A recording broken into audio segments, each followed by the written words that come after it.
Hi guys, it's day 6 of the movement control order, and well, the Aurizn team, we have finally decided that we will be having our team meeting today because we need to catch up on what's been happening over the last 1 week or so. So yeah, so we're gonna have our team meeting, and here, our virtual team meeting. Guys, please say hi to my audience. Hi Fan. Hi Bobby. Yeah. Yep. So team meeting begins. Cheers. Okay, guys, we just finished our team meeting, and Bobby, come say something. Yes. To the people in the camera. Oh. Stay home now. What else? Okay. Master Nino. Okay. Thanks, bro. Bang. Bye. Bang. Bang, come. Say hi. They share their what they are cooking. What ah? Everyone. Hey, you got no kitchen, right? Huh? You got no kitchen, right?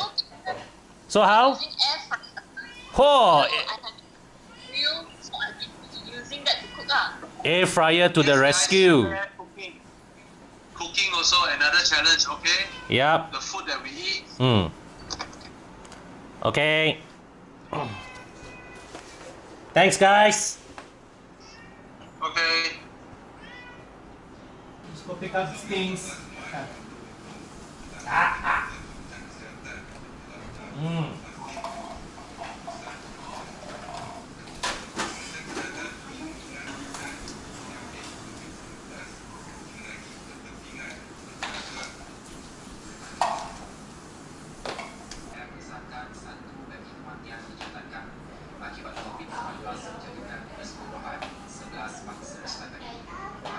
New York noodle.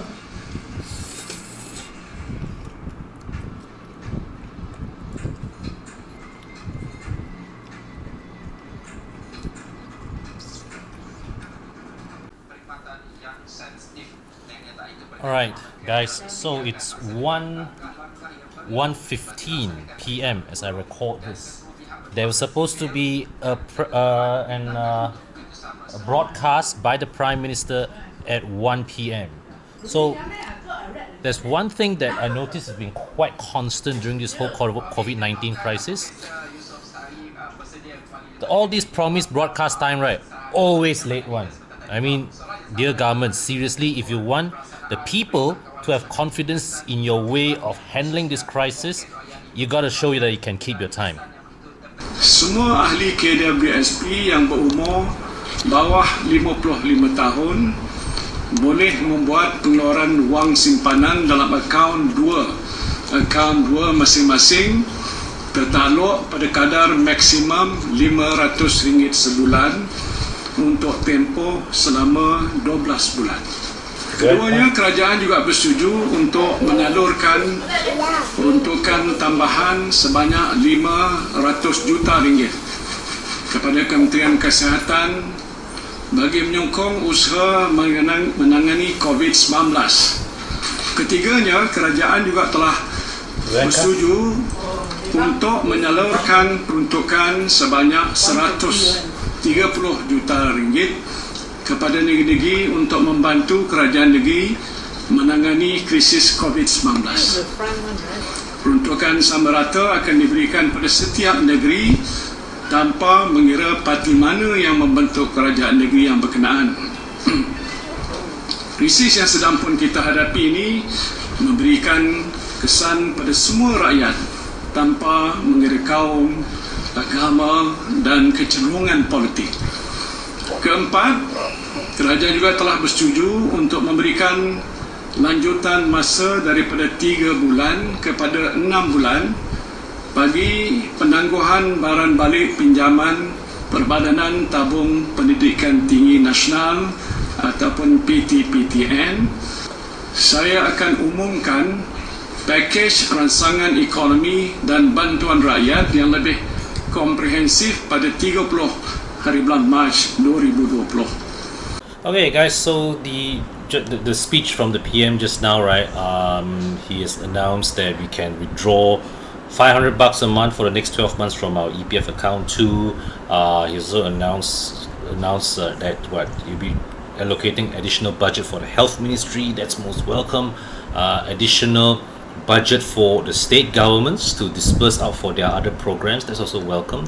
Right. So today's announcement was very centered on the economy, and of course I'm not going to go into the details because I'm not an economic expert, but I can say that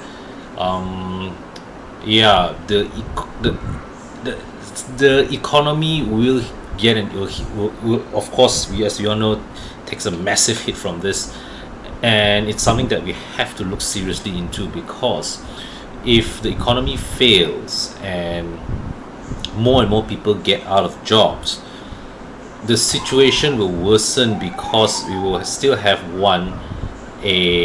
this outbreak to contend with, and an increasingly desperate population struggling to find food to feed the people. So yeah, this is something that I think we need to really set aside all our differences, our racial differences, our political differences, put that all aside, and we have to really keep up with the movement control order, right? Stop the transmission of the virus. That way we can reduce the strain on our healthcare system, and as the incidences of transmission comes down, we can at least remove some of the movement restrictions around us. I don't foresee a sudden lifting of all restrictions. I don't think that's possible, right? In fact, I would think that the closing of our borders will continue for a longer period of time. I foresee that what will happen is, once this outbreak comes down to a more manageable level, to a point where the Majlis Keselamatan Negara decides, okay, it's safe to lift the movement restrictions, what may happen is they will open up the malls again. But congregations will only be allowed after a couple of weeks after, and interstate travel a couple of weeks further after that, and then some point in the future, when the global community, when globally the numbers have come down, that is only when air travel open again. But the thing is that once we get to the stage where a certain level of freedom is restored, we want people to be able to go out and make a living for themselves again. So yeah, I think this is something that the authorities really should look at, and I think it's something that we all should look into for ourselves. I mean, we all need to look.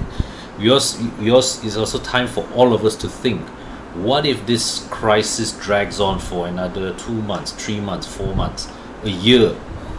Are we prepared to deal with this? Are we prepared to find new ways to support ourselves in this time of need, and also to ensure that the poor, the less well-to-do, are continue to be supported as well? Because before this, we had soup kitchen operations, we had all these charity bodies that go and feed the homeless around town, but the movement control order severely curtails their ability to help the needy.